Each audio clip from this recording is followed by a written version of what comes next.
امام کائنات کے پہلے جمعے کی تقریر کا خلاصہ چوتھی بات فرمایا، او لوگو اوصیکم بتقوی اللہ، میں تمہیں اللہ کے تقوی کی وصیت کرتا ہوں، اللہ کا ڈر پیدا کرو، اللہ سے ڈرو۔ فَإِنَّهُ خَيْرُ مَا أَوْصَى بِهِ الْمُسْلِمُ الْمُسْلِمَ۔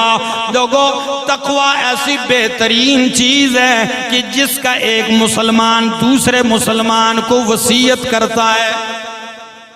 لوگو مسلمانوں ایک دوسرے کو کس کی وصیت کرو؟ تقوی کی۔ یہ بہترین نصیحت ہے۔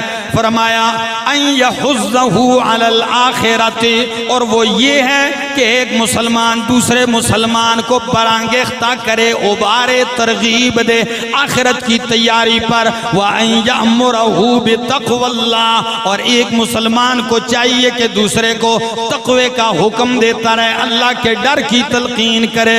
او لوگوں پانچویں بات فرمایا واحذروا ما حذرکم اللہ من نفسہ، اللہ سے ڈرو جیسا کہ اس نے تمہیں اپنی ذات سے ڈرایا ہے، اپنے غضب اور غصے سے ڈرایا ہے، اس طرح اللہ سے ڈرو او کائنات والو۔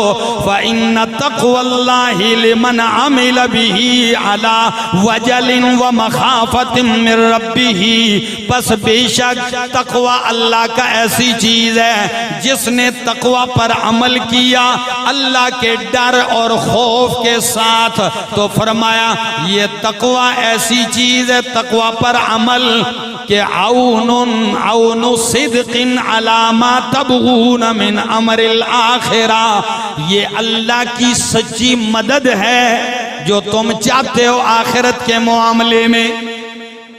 آخرت میں تمہاری بہترین مددگار کیا کرتا ہے؟ تقوی پر عمل۔ تمہارا سب سے بہترین مددگار تمہارا تقوی ہے قیامت والے دن۔ اور نبی علیہ السلام کیا فرماتے ہیں؟ التقوی ہا ہونا، تقوی ایتھے بھی۔ تقوی کہاں ہے؟ ادھر ہے۔ بظاہر تو بندہ کیا سے کیا دکھتا ہے، لیکن رب جانتا ہے کہ اس کے دل میں تقوی کتنا ہے۔